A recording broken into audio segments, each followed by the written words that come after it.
Long, long ago, I considered the possibility of researching human cloning for my junior-senior year. In my sophomore year, I presented a current event on the issue of human cloning. Since then, I noticed references and issues dealing with cloning. Human cloning is a very common subject, seen in debates and science fiction novels and movies. It is a major political, religious, scientific, and ethical topic.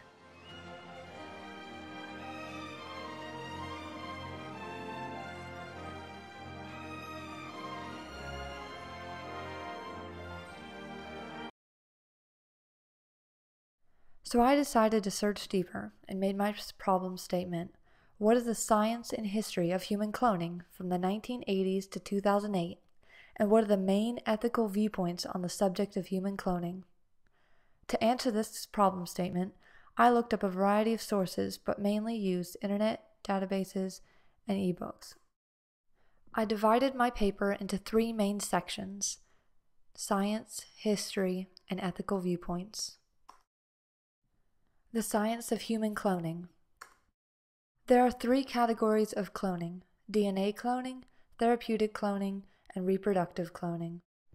DNA cloning, also known as gene cloning, recombinant DNA technology, and molecular cloning, is the transfer of a DNA fragment of interest from one organism to a self-replicating genetic element, such as a bacterial plasmid. DNA cloning has been around since the 1970s and is a common practice in laboratories today. To clone genes, DNA fragments containing the genes are joined with plasmid, and then the recombinant DNA begins reproducing with the host cell. Therapeutic cloning, or embryo cloning, is the production of embryos for use in research. The goal is to harvest stem cells for research, not to fully create cloned humans or animals.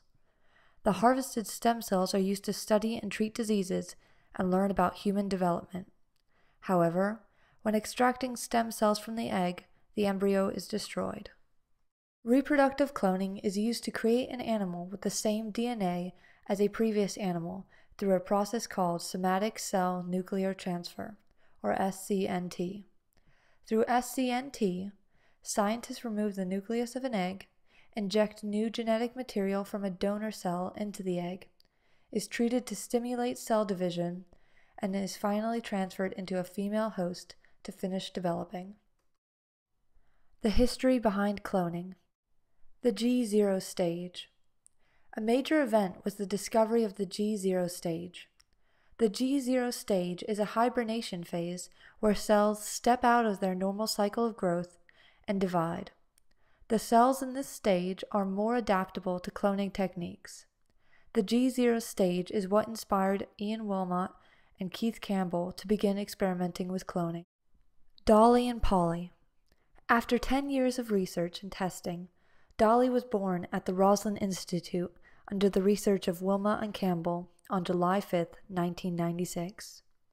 While not the first animal to be cloned, Dolly was the first mammal cloned from an adult donor cell. This was a big step, and Dolly even got her face on Time magazine. It was a risky and difficult task, though. Out of 29 embryos implanted into an ewe, Dolly was the only live birth. The next achievement for the Roslin Institute came the year after in 1997 with the birth of Polly. Named after her breed, the Poll Dorset sheep, Polly was the first lamb with a human gene, a blood-clotting protein called Factor IX. Polly shows the prospect that cloned organs in mammals can be used for gene therapy. Ethical viewpoints.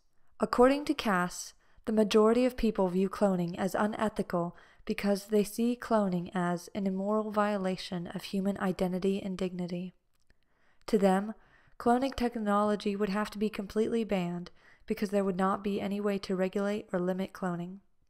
However, others believe that cloning is the next logical step because the benefits far outweigh the drawbacks. Stop now. Immorality. There are three main reasons why some view human cloning as immoral: the possibility of mass production of humans, the compromise of one's individuality, and replacements for dead children. Cloning of humans in mass production can be seen as signs towards eugenic programs to control and manipulate humans into objects instead of people. According to Abigail Evans and Cole Turner, human cloning should be refused because 1. It is not a necessary solution to any human tragedy. 2. It fosters a reductionistic rather than holistic view of human nature, while treating people as means, not ends. 3. It undermines the structure of the human and family community. Cloned children as replacements for dead children, or even as new ones, could lead to them being only objects to be designed and ruled over instead of precious gifts. If human cloning started, it is most likely that people would look upon the clones as subpar or lesser beings to normally reproduced humans. Risks. Though there have been successful cases of cloning, such as Dolly and Polly, reproductive cloning has low success rates, is expensive, and very inefficient. In about 100 experiments, only 1 to 2 viable offspring are produced. Also, almost all clones have had underdeveloped immune systems, more susceptibility to infections, tumor growths, various disorders, and shorter lifespans. In addition to health risks, there is no way to know the mental impact on the clone, as emotions and intellect are unimportant to sheep. Even the United States Department of Energy Genome Project has stated that, with so many unknowns concerning reproductive cloning, the attempt to clone humans at this time is considered potentially dangerous and ethically irresponsible. Green light. Nature. Many arguments for human cloning begin with nature. Natural selection and selective breeding are forms of genetic engineering done in nature and is not prescribed as immoral or unethical, even though this could be seen as nature trying to play God. Easterbrook stated that, if cloning assists in the effort to pass on our genes, nature would not be offended. Also, scientists point to the fact that some species of plants and animals reproduce asexually, which is self-cloning.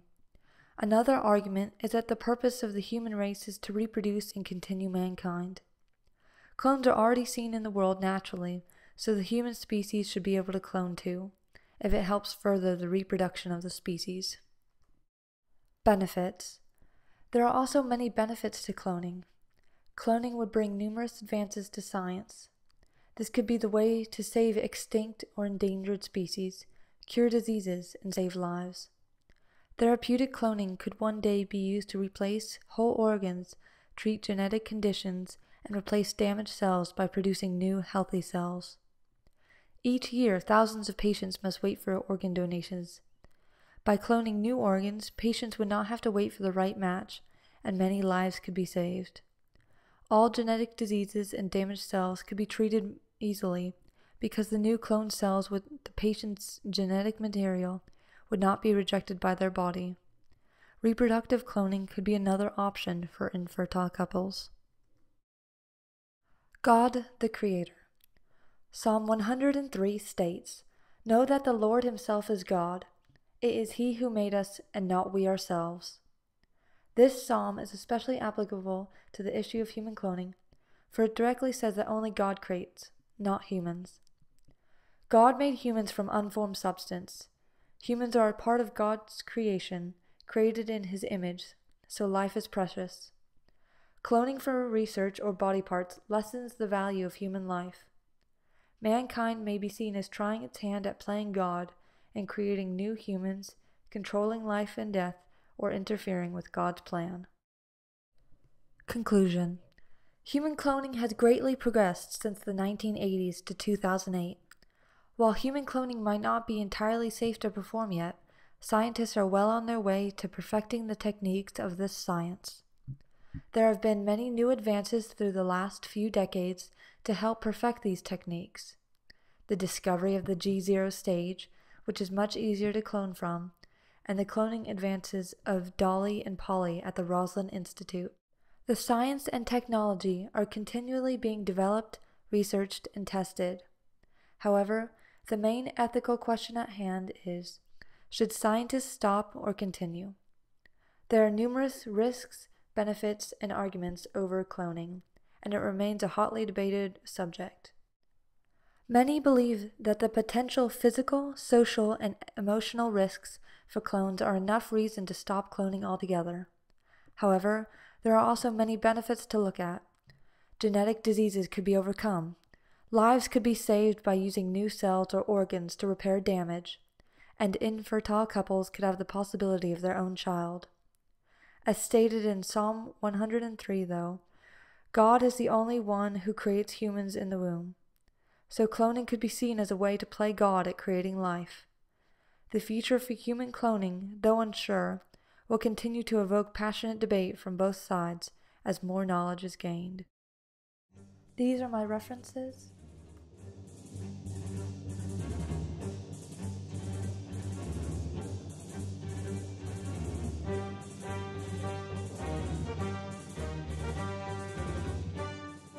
And these are my picture references.